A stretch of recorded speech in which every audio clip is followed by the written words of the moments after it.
Hello everyone, it's Ressie. Hope you're doing well. In this video, I'm going to tell you a little story. Dare I say a seemingly unremarkable story compared to other story times, but bear with me. This is the story of my voice and the journey that I've been on with it, so enjoy.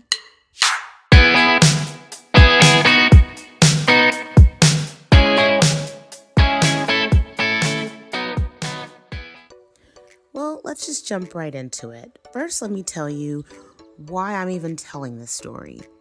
And I feel like, at least for me, too often we try to fit ourselves into these little molds to be like what we think everyone expects of us.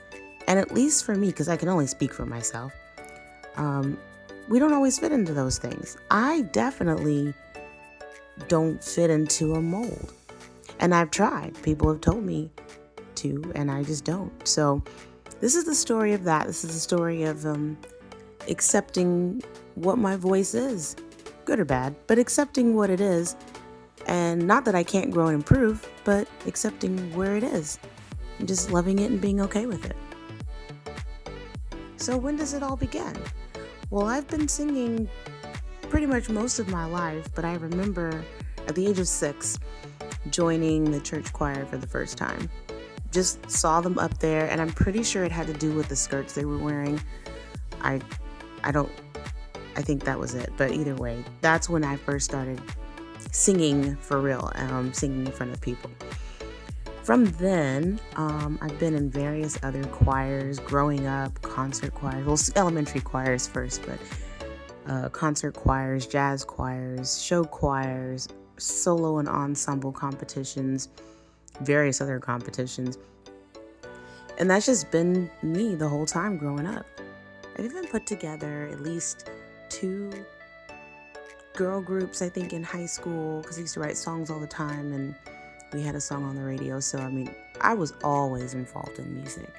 So with all this singing that I had been doing throughout all of the years, I had developed some decent bad habits that I just struggled to get rid of. And voice teachers would constantly tell me, watch my vowels. My vowels were atrocious. The breathing was, I just never could get the breathing. I still don't breathe very well.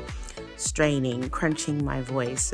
My voice teacher in college told me that the way that I talk, and I'm probably still doing it to some extent, but the way that I'm talking crunches my voice, and it's leading to vocal fry. And these things I worked really, really hard to fix, and I did a decent job of improving, but I am obviously not where I wanted to be or where people thought I should be. My voice never fit into a classical mold, though I tried.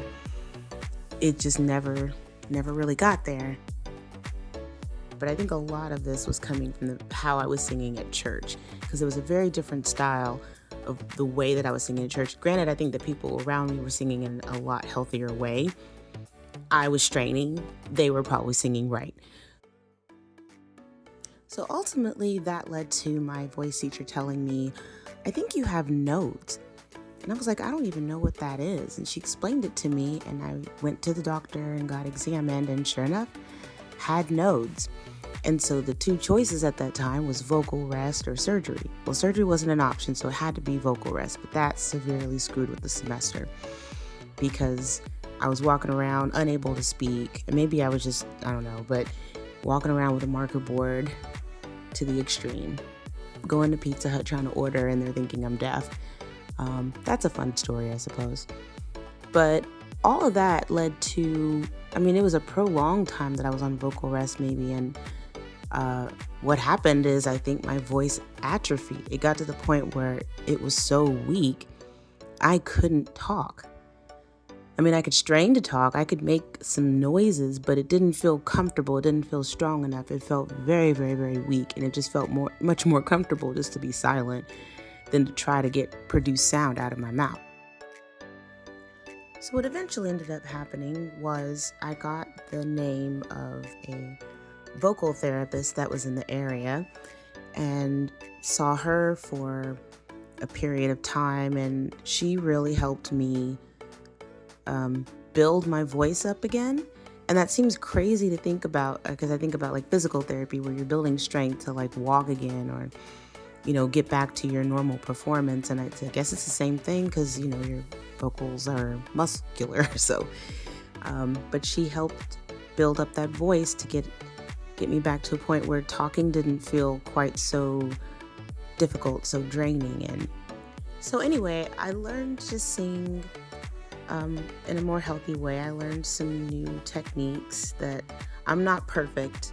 I still don't do everything the best way, but I think I definitely have learned a lot along this journey.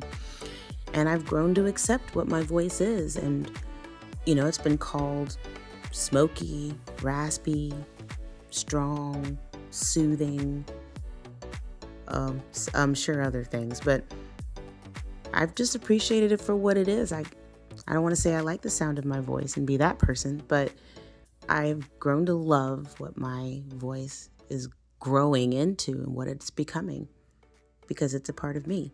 So, the end.